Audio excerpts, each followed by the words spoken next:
देवर्षि नारद जी कहते हैं, भोजनाच्छादने चिंतामृथा कुर्वन्ति वैष्णवाः योऽसौ विश्वम्भरो देवः सा किं दासानुपेक्षते। यदि तुम वैष्णव होकर शरणागत होकर अपनी चिंता करते हो तो कलंक है शरणागत में। अरे वो विश्वम्भरो देवा, संपूर्ण विश्व का भरण पोषण करते हैं, तुम्हें चिंता किस बात की। तुम ऐसे मालिक के सेवक हो, अब तुम्हें किसी के आगे हाथ पसारना पड़े तो लगता है तुमने अभी झूठी बात कही है कि मैं प्रभु का शरणागत हूं, सच्ची बात नहीं स्वीकार की है। धिक्कार है शरणागत होकर अगर दूसरों के आगे हाथ पसारे। भगवान का दास कहलाकर, महालक्ष्मी पति का सेवक कहलाकर और ऐसे करना पड़े, इसका मतलब तुमने शरणागति ही नहीं ली, तुम्हारे अंदर शरणागत भाव ही ना आया। योशो विश्वम्भरो देवा साकिम दासानुपेक्षता। जो विश्व का भरण पोषण करते हो अपने दासों की उपेक्षा कर देंगे। तुम्हें भीख मांगनी पड़ेगी, अर्थ की तुम्हें मांगना पड़ेगा। सच्ची मानिए, आकाश वृत्ति सर्वोपम वृत्ति, जो भेजोगे देखूंगा क्या भेजते हो, वैसे ही चलूंगा। बस कोई चिंता नहीं, ना मांगने की चिंता है, न मोक्ष की चिंता है, न कल्याण की चिंता। कितनी बेपरवाही, बस अपने कर्तव्य का पालन हम कर रहे हैं। कर्तव्य के पालन में फल की भी इच्छा का त्याग करना होता है। यह कर्म फलम त्यजति, यह स्थिति है भक्त की। हमारी जो भी चेष्टाएं हो रही हैं मैं नहीं करता हूं, मेरे प्रभु करा रहे हैं, तो इनका फल क्या होगा? वो मुस्कुरा दे बस।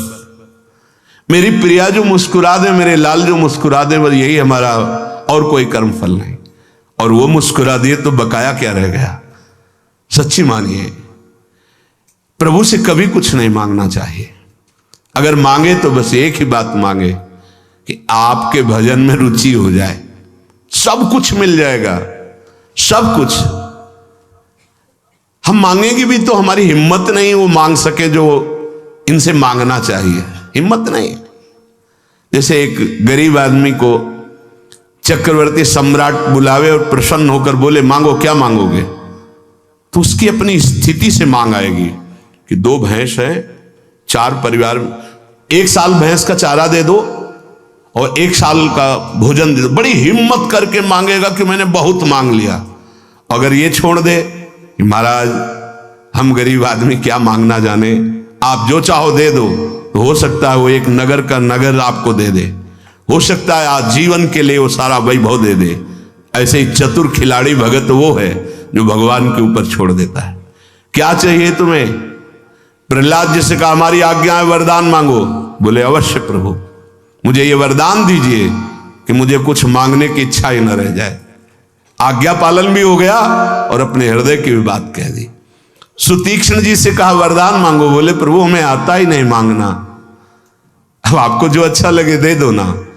नरसिंह जी से कहा वरदान मांगो। बोले प्रभु मुझे कुछ अच्छा ही नहीं लगता, आपको जो अच्छा लगे वो कर दो। तो पहुंचा दिया सीधे रास विलास में।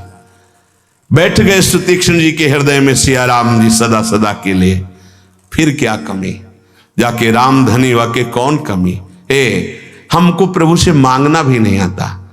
अगर मांगे तो सिर्फ एक बात मांगे, मैं आपको भूलूं नहीं और आप भी कभी कभी याद कर लें कि आपका एक अधम दास है प्रभु, बस इतना ही चाहिए। इससे बड़ी चतुराई और कोई नहीं अगर ये मांग ले तो।